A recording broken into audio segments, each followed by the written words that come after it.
नमस्कार। आज हम कक्षा छठी से आठवीं की हिंदी व्याकरण की पाठ्यपुस्तक हिंदी व्याकरण और रचना से पाठ 1 भाषा और हिंदी भाषा के बारे में पढ़ेंगे और समझेंगे। आपसे निवेदन है कि आप वीडियो को पूरा देखें। यदि वीडियो अच्छा लगे तो वीडियो को लाइक और चैनल को सब्सक्राइब करें। तो आइए आज का वीडियो शुरू करते हैं। तो जो पाठ 1 है उसका नाम है भाषा और हिंदी भाषा, जो कि इस प्रकार से हैं। आइए इसे पढ़ते हैं। भाषा प्रकृति और प्रयोजन। भाषा मानव के मुख से निकली वे सार्थक ध्वनियाँ हैं जो दूसरों तक अपनी बात पहुंचाने का काम करती है। मुख से निकलने वाली ये ध्वनियाँ अर्थपूर्ण शब्दों का निर्माण करती है। इन शब्दों से वाक्यों की रचना होती है, जिनके माध्यम से हम अपने भावों और विचारों को प्रकट करते हैं। वाक्य ही भाषा की लघुतम सार्थक इकाई है। वस्तुतः ज्ञानार्जन और अभिव्यक्ति का सबसे सरल साधन भाषा ही है। इस प्रकार भाषा सामाजिक व्यवहार की वस्तु है, क्योंकि इसका संबंध जीवन के सभी पक्षों और अनुभवों से होता है। भाषा के ही माध्यम से सभी सामाजिक व्यवहार और क्रियाकलाप संपन्न होते हैं। भाषा का मुख्य कार्य वक्ता की बात को दूसरों तक पहुंचाना है। भाषा के माध्यम से मनुष्य बोलकर ही नहीं, लिखकर भी अपने विचार दूसरों तक पहुंचाता है। इस प्रकार भाषा के दो रूप हैं, मौखिक और लिखित। भाषा का जो मूल रूप है उसे मौखिक ही कहा है। दूसरा जो बिंदु है वो है भाषा, व्यवस्था और व्याकरण। तो इसमें देखेंगे, भाषा ध्वनि, प्रतीकों या शब्दों की ऐसी व्यवस्था है, इसमें शब्द एक दूसरे के साथ व्यवस्थित रूप से जुड़े होते हैं। प्रत्येक भाषा की अपनी व्यवस्था होती है और प्रत्येक भाषिक व्यवस्था के अपने नियम होते हैं। भाषा की इस व्यवस्था के नियम को ही व्याकरण कहते हैं। व्याकरण के द्वारा भाषा के स्वरूप की विस्तृत जानकारी प्राप्त होती है। उससे भाषा के शुद्ध और अशुद्ध रूपों की पहचान होती है। हम व्याकरण से भाषा का मानक प्रयोग सीखते हैं। व्याकरण सम्मत मानक रूप को ही भाषा का शुद्ध रूप माना जाता है। व्याकरण सीखने के बाद मनुष्य भाषा की प्रकृति को समझकर उसे शुद्ध रूप में बोलने, लिखने, पढ़ने और समझने लगता है। वो भाषा के प्रयोग में कम से कम अशुद्धि करता है। इस प्रकार भाषा में शुद्धता और एकरूपता बनाए रखने में व्याकरण बहुत उपयोगी होती है। भाषा की व्यवस्था को सीखने समझने के लिए व्याकरण का अध्ययन किया जाता है। व्याकरण के 4 मुख्य जो भाग हैं, उसमें पहला है वर्ण व्यवस्था, दूसरा शब्द व्यवस्था, तीसरा है पद व्यवस्था, चौथा है वाक्य व्यवस्था।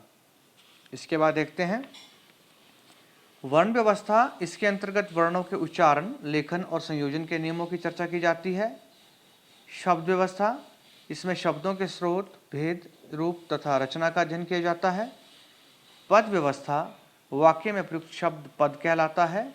पद व्यवस्था के अंतर्गत पद तथा उसके भेदों तथा रचना आदि का अध्ययन किया जाता है। चौथा है वाक्य व्यवस्था। इसके अंतर्गत वाक्य संरचना, इसमें पदों का क्रम, अन्वृत्ति, पदबंध, उपवाक्य, वाक्य भेद, वाक्य रूपांतरण तथा विराम चिन्हों का अध्ययन किया जाता है। अगला बिंदु है हिंदी भाषा और उसकी बोलियां। भारत में बहुत सी भाषाएं बोली जाती है। असमिया, उड़िया, कन्नड़, कश्मीरी, कोंकणी, गुजराती, डोगरी, बोडो, मैथिली, तमिल, तेलुगु, नेपाली, पंजाबी, बंगला, मणिपुरी, मराठी, मलयालम, संस्कृत, सिंधी, संथाली, उर्दू और हिंदी संविधान में स्वीकृत 22 भारतीय भाषाएं हैं। इन सब भाषाओं का प्रयोग सामान्यतः अपने अपने क्षेत्रों में होता है, किंतु हिंदी का प्रयोग पूरे भारत में होता है। संविधान के अनुसार हिंदी भारत सरकार की राजभाषा है और अखिल भारतीय स्तर पर संपर्क भाषा भी है। हिंदी का अर्थ हिंद की भाषा है और यह भाषा पूरे भारत में अन्य भाषाओं की अपेक्षा अधिक व्यापक रूप में बोली और समझी जाती है। हिंदी शब्द फारसी भाषा से आया है। हिंद शब्द का प्रयोग पहले सिंधु नदी और सिंधु देश यानी कि सिंधु के लिए होता था। फारसी में सौ का उच्चारण हौ की भांति होता है। इसी कारण सिंधु के स्थान पर हिंदू शब्द का प्रयोग होने लगा और यहाँ की भाषा हिंदी कहलाई। हिंदी भाषा देश की राजभाषा के साथ साथ बिहार, उत्तर प्रदेश, राजस्थान, हरियाणा, मध्य प्रदेश, हिमाचल प्रदेश, चंडीगढ़, दिल्ली, उत्तराखंड, छत्तीसगढ़, झारखंड और अंडमान निकोबार की भी राजभाषा है। इनमें अंडमान निकोबार को छोड़कर अन्य राज्य हिंदी भाषी राज्य कहलाते हैं। पूर्वी उत्तर प्रदेश, बिहार, झारखंड, छत्तीसगढ़ और पूर्वी मध्य प्रदेश में अवधी, भोजपुरी, मगही, मैथिली, छत्तीसगढ़ी और बघेली बोलियां बोली जाती है। पश्चिमी उत्तर प्रदेश, हरियाणा, राजस्थान और पश्चिमी मध्य प्रदेश में ब्रज, कनौजी, खड़ी बोली, बांगरू, बुंदेली, मेवाड़ी, मेवाती, मारवाड़ी, ढूंढारी आदि बोलियां प्रचलित है। हिमाचल प्रदेश तथा उत्तराखंड की प्रमुख बोलियां हिमाचली, गढ़वाली और कुमाऊनी है। ये सभी बोलियां अपने अपने क्षेत्रों में मातृभाषा के रूप में बोली जाती है। हिंदी उत्तर भारत के अतिरिक्त दक्षिण में हैदराबाद, आपका औरंगाबाद, गुलबर्गा, बिदर आदि अनेक जो क्षेत्र है उसमें भी इन बोलियों को बोला जाता है।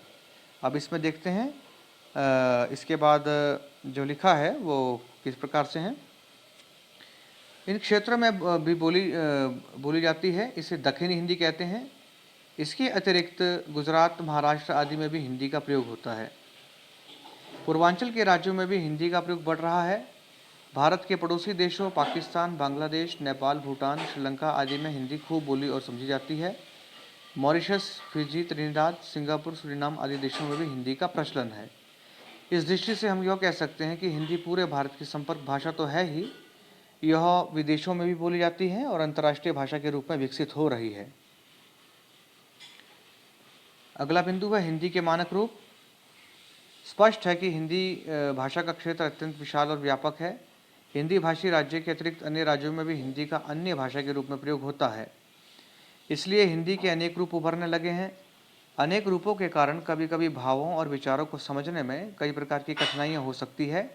इसलिए संप्रेषणीयता और अर्थग्रहण की दृष्टि से भाषा को सर्वग्राह्य बनाने के लिए उसमें एक रूपता लाना आवश्यक होता है। बोलचाल के स्तर पर हिंदी के कई रूप प्रचलित होने के बावजूद हिंदी का अपना स्वीकृत मानक रूप है। मानक रूप से सबसे बड़ा लाभ यह है कि जहाँ कहीं भी हिंदी का प्रयोग होता है वहाँ इसी मानक रूप को स्वीकार किया जाता है। मानक भाषा के रूप में हिंदी अपनी क्षेत्रीय सीमाओं को पार कर राष्ट्रीय और अंतर्राष्ट्रीय भाषा के रूप में विकसित हो रही है। परिणाम स्वरूप अपनी बोलियों के शब्दों के साथ साथ अन्य भाषाओं से तथा अरबी, फारसी और अंग्रेजी जैसी विदेशी भाषाओं से भी बड़ी संख्या में आए शब्द हिंदी में घुल मिल गए हैं। हिंदी भाषा जितनी अधिक व्यापक और बहुप्रचलित है उतनी ही अधिक समृद्ध भी है। इसी दृष्टि से भारत के संविधान के अनुच्छेद 351 में यह लिखा गया है कि संघ का यह कर्तव्य होगा कि वह हिंदी भाषा का प्रसार बढ़ाए, उसका विकास करे, ताकि वो भारत की सामाजिक संस्कृति के सभी तत्वों की अभिव्यक्ति का माध्यम बन सके। इसका अभिप्राय यह है कि हिंदी अन्य भारतीय भाषाओं के शब्दों को ग्रहण कर अपने आप को समृद्ध करेगी तथा भारत की अनेक संस्कृतियों के मिले जुले रूप को अभिव्यक्त कर सकेगी। संविधान की भावना के अनुरूप हिंदी का विकास हो रहा है और तथा भाषा नीति के क्रियान्वयन के लिए उसके शिक्षण प्रशिक्षण के भी अनेक कार्यक्रम चला रहे हैं। हिंदी को देश के विद्यालयों में कहीं प्रथम भाषा के रूप में, कहीं द्वितीय भाषा के रूप में और कहीं तृतीय भाषा के रूप में पढ़ाए जाने की व्यवस्था है। अब हम इसके बाद इस पाठ के जो प्रश्न अभ्यास हैं उसके बारे में चर्चा करेंगे, जो कि इस प्रकार से हैं। इसमें जो पहला प्रश्न है वो है भाषा के बारे में जो कथन सत्य हो उसके सामने सही का निशान लगाइए। तो क है भाषा ध्वनि प्रतीकों की व्यवस्था होती है, ये सही है। ख भाषा केवल बोली जाती है, ये गलत है। ग भाषा द्वारा विचार दूसरों तक पहुंचाए जाते हैं, ये भी सही है। ग भाषा का मूल रूप मौखिक है, ये भी सही है।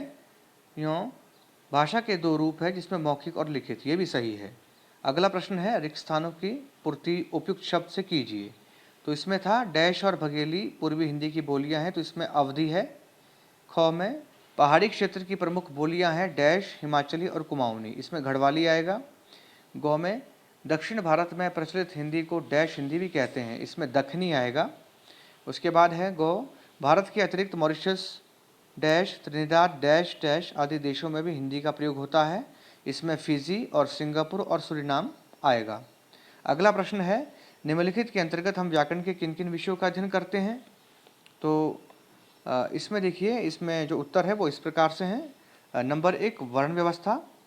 इसमें वर्ण, उच्चारण, भेद, लेखन और संयोजन के नियम की चर्चा की जाती है। नंबर 2 है शब्द व्यवस्था।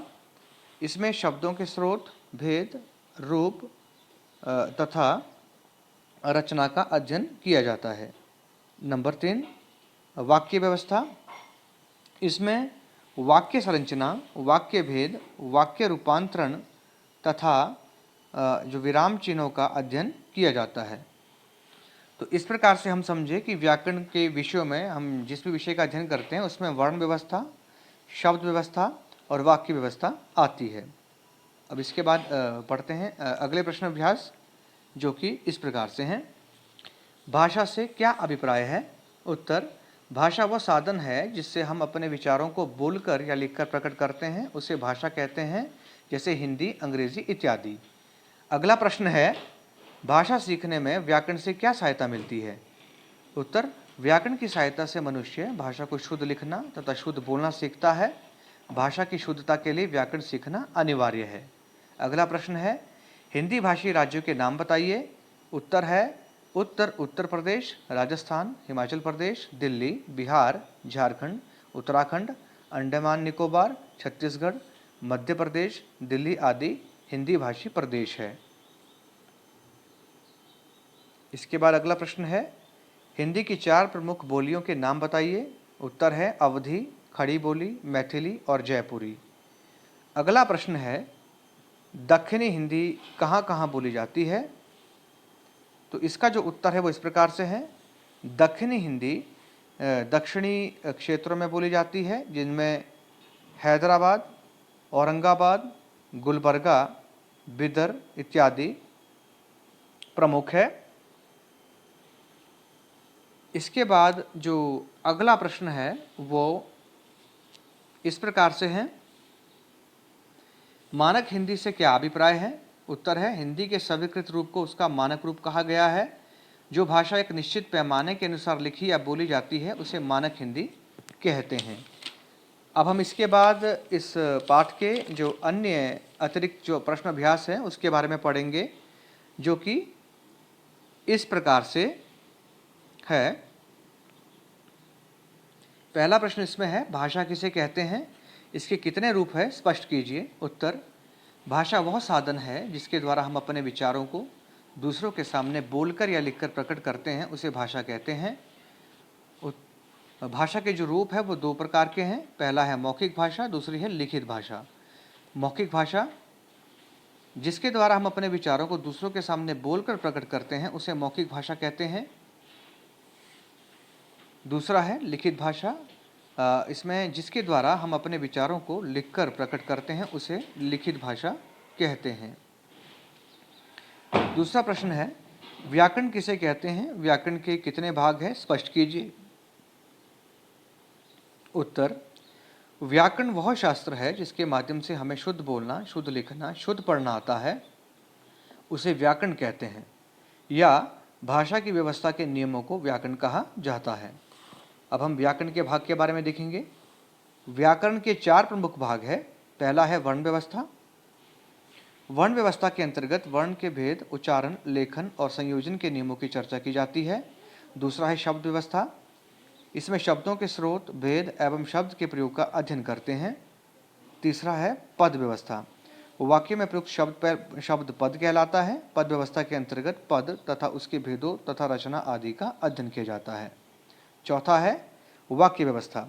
इसके अंतर्गत वाक्य संरचना, वाक्य भेद, वाक्य रूपांतरण तथा विराम चिन्हों का अध्ययन किया जाता है। अगला प्रश्न है, भारतीय संविधान में कितनी भाषाओं को मान्यता दी गई है, स्पष्ट कीजिए। उत्तर है, भारतीय संविधान में 22 भाषाओं को मान्यता दी गई है, जिसमें असमिया, उड़िया, कन्नड़, कश्मीरी, कोंकणी, गुजराती, डोगरी, बोडो, मैथिली, तमिल, तेलुगु, नेपाली, पंजाबी, बंगला, मणिपुरी, मराठी, मलयालम, संस्कृत, सिंधी, संथाली, उर्दू, हिंदी प्रमुख है। अगला प्रश्न है, हिंदी शब्द मूलतः किस भाषा से आया है? उत्तर है फारसी भाषा। अगला प्रश्न, हिंदी किन किन राज्यों में प्रशासन की भाषा है? उत्तर है हिंदी निम्नलिखित राज्यों तथा संघ राज्य क्षेत्रों में शासन प्रशासन की भाषा है। राज्यों में उत्तर प्रदेश, हिमाचल प्रदेश, हरियाणा, राजस्थान, मध्य प्रदेश, बिहार, उत्तराखंड, झारखंड, छत्तीसगढ़ इत्यादि। संघ राज्य क्षेत्र की अगर हम बात करें तो दिल्ली एवं अंडमान निकोबार। अगला प्रश्न है प्रश्न संख्या 6। यह है दक्षिण भारत में बोले जाने वाली हिंदी भाषा को क्या कहते हैं, जो कहाँ कहाँ बोली जाती है? उत्तर दक्षिण भारत में बोले जाने वाली हिंदी भाषा को दक्षिणी हिंदी कहते हैं, जो दक्षिण में हैदराबाद, औरंगाबाद, गुलबर्गा, बिदर क्षेत्रों में बोली जाती है। अगला प्रश्न है जो कि इस प्रकार से है हिंदी भाषा में कितनी उपभाषाएं और बोलियां बोली जाती है, स्पष्ट कीजिए। उत्तर हिंदी भाषा में 5 उपभाषाएं और 17 बोलियां हैं। इसका वर्गीकरण निम्न प्रकार से किया गया है। एक तरफ उपभाषा लिखी गई है, एक तरफ बोलियां लिखी गई है। पहला है पश्चिमी हिंदी, इसके अंतर्गत 5 बोलियां आती है। पहली है ब्रज, दूसरी है हरियाणवी, तीसरी है कन्नौजी, चौथी है खड़ी बोली, पांचवी है बुंदेली। अगला प्रश्न नंबर 2 दूसरा जो है वो है पूर्वी हिंदी। इसके अंतर्गत 3 बोलियां हैं। पहली अवधी, दूसरी बघेली, तीसरी छत्तीसगढ़ी। फिर उसके बाद तीसरे नंबर पे आती है बिहारी हिंदी। इसके अंतर्गत पे 3 बोलियां आती है, मैथिली, मगही, भोजपुरी। चौथी है राजस्थानी, ये भी उपभाषा है। इसके अंतर्गत 4 बोलियां आती हैं, जिसमें मेवाती, मालवी, मारवाड़ी, जयपुरी है। पांचवी है पहाड़ी हिंदी। इसके अंतर्गत 2 बोलियां आती है, जिसमें पहली है गढ़वाली, दूसरी है कुमाऊनी। अगला प्रश्न है हिंदी भाषा भारत के किन किन पड़ोसी देशों में बोली जाती है? उत्तर है हिंदी भाषा भारत के पड़ोसी देशों नेपाल, भूटान, श्रीलंका, पाकिस्तान, बांग्लादेश में बोली जाती है। अगला प्रश्न है हिंदी भाषा भारत के अतिरिक्त और किन किन देशों में बोली जाती है? उत्तर है हिंदी भाषा भारत के अतिरिक्त Mauritius, Fiji, Trinidad, Singapore, Suriname आदि देशों में बोली जाती है। अगला प्रश्न है जो कि इस प्रकार से है भारतीय संविधान के किस अनुच्छेद में हिंदी भाषा के प्रसार, प्रचार और विकास का उल्लेख है? उत्तर है अनुच्छेद 351। अगला प्रश्न है व्याकरण के नियम सीखने से क्या होता है, क्या लाभ होता है? उत्तर व्याकरण के नियम सीखने से भाषा के शुद्ध व अशुद्ध रूपों की पहचान होती है। प्रश्न संख्या 12 में संविधान के अनुच्छेद 351 में क्या लिखा गया है? उत्तर संविधान के अनुच्छेद 351 में लिखा गया है संघ का यह कर्तव्य होगा कि वह हिंदी भाषा का प्रसार बढ़ाए, उसका विकास करे, ताकि वह भारत की सामाजिक संस्कृति के सभी तत्वों की अभिव्यक्ति का माध्यम बन सके। तो ये था आपकी पाठ्यपुस्तक का पहला पाठ और उसमें दिए गए प्रश्न अभ्यास। उम्मीद करता हूँ कि आपको ये वीडियो अच्छा लगा होगा। तो मिलते हैं नेक्स्ट वीडियो में, तब तक के लिए धन्यवाद।